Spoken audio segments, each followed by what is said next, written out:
There's a fire alarm going at the moment and it scared the crap out of me.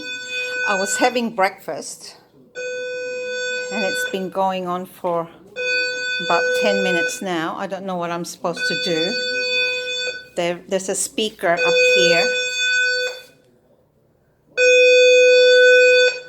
And they told us that the fire department is investigating, but they haven't said anything about leaving our rooms or going downstairs or evacuating the building or what to do. So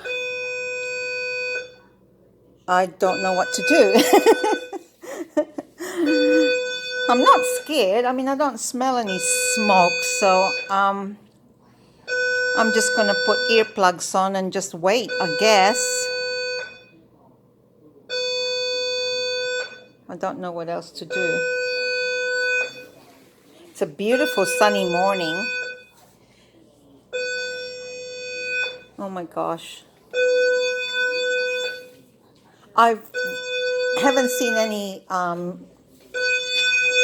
stuff.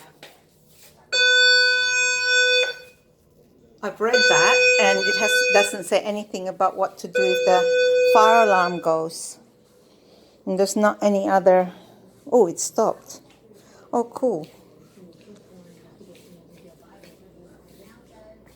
Well, I guess it's over.